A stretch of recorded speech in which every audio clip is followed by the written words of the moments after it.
έχω αυτό το αίσθημα ότι κάτι σκοτεινό κυβερνά αυτή την πόλη. Υπάρχει ένας ανταγωνισμός Αθήνας-Θεσσαλονίκης. Αλλά επειδή η Αθήνα είναι πρωτεύουσα, εκ των πραγμάτων ως μεγάλο ψάρι τρώει το μικρό. Και η Θεσσαλονίκη έχει κακαρώσει. Φιλαράκι, είμαι πολύ χαλιά. Τι είναι ρε μαλάκα? Ο κουμπάρος μου ρε, που πάντρεψε τη μάνα μου. Πέθανε? Όχι ρε. Με ποιον ήταν κουμπάρος? Με ποιον ρε? Με τον Μπακατσούλα ρε. Το χασάπι από τη Χαριλάου, το θυμάσαι?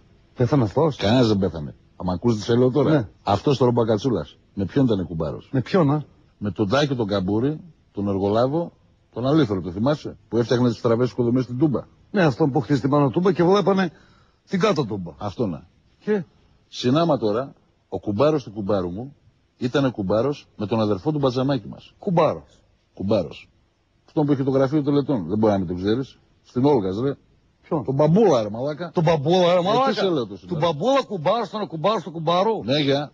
Τι με λες, ρε μαλάκα? Άκου τώρα μπέρδεμα. Ακούω. Τον νεκροθάφτη τον πάντρεψε ο αδερφός του νομάρχη, ο αντινομάρχης. Ο Αντιψωμιάδης. Αυτός. Οπότε τώρα εμένα η μάνα μου με τον αντινομάρχη είναι μακρινή κουμπάρη, κατάλαβες. Και πιάσανε τη μάνα σου ότι αυτή πήρε τη μίζα από τη Μευγάο. Θα με βγάλω από τα ρούχα μου. Τι σε λέω ρε μαλάκα το Τι με λες, ρε μαλάκα? Ότι ο ένας κουμπάρος θα ρίχνει στον άλλον, να πούμε. Αλλά αυτοί έχουν καλούς κουμπάρους. Άκρες. Κατάλαβες. Και μείνε τώρα εμένα η μάνα μου εξελαστήριο θύμα μαλάκα να πάει να πούμε στη φυλακή. Εντάξει, μαλάκα, σε καλή περίοδο πάει. Όλος ο καλός ο κόσμος εκεί είναι.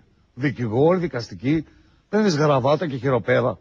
Μαλάκα, θα κάνει τρελές γνωριμίες η μάνα σου. Θα συγχώσει και πουθενά. Πες τι να μας φέρει κανένα αυτόροφο του Παλαιό Κώστα, μην ξαναβγεί και πού τον βρούμε πάλι. Άρα, τι τα θέλω Κωστάκης αυτά τα μεγάλα λόγια να πούμε. Μηδενική ανοχή στους κουμπάρους τώρα. Ακολούθησε το Πασόκ.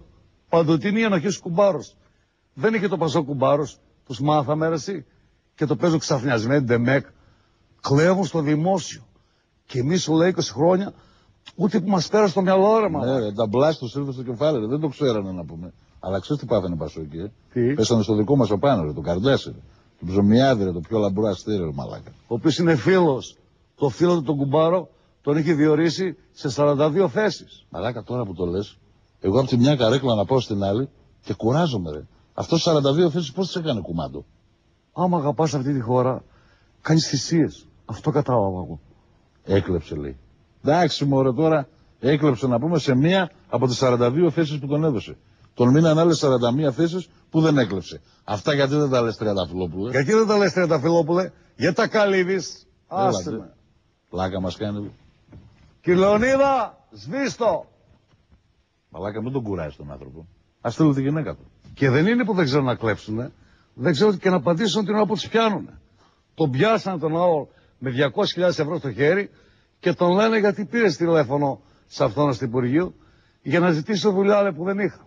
Πλάκα μας κάνουν, μαλάκα. Έχεις δει κανένα ληστή να κάνει τη ληστεία και την ώρα που βγαίνει να αφήνει το χρηματοκιβώτιο και να λέει sorry, μπορώ να κάνω ένα τηλέφωνο για μια αγγελία που είχα βάλει. Πού τα πουλάνε αυτά. Πού τα πουλάς, ρε εσύ. Κάτσε καλά. Ενώ ο Ψωμιάδης ξέρει και να απαντήσει. Μαλάκα, ο Ψωμιάδης έχει επιχειρήματα τώρα, τι με λες. Ο άνθρωπος σε λέει μέσα στο παντελόνι, δεν έχω βερικόκα. Σε κολλάει στον τοίχο. Τι σε κάνει. Σε λέει δεν είμαι τρίπιος, γιατί δεν φοράω string. Σε αποστομώνει. Βάζει τα πράγματα στη θέση τους. 1, 2, 3. Τραβάει να πούμε και ένα εγώ με την αξία μου.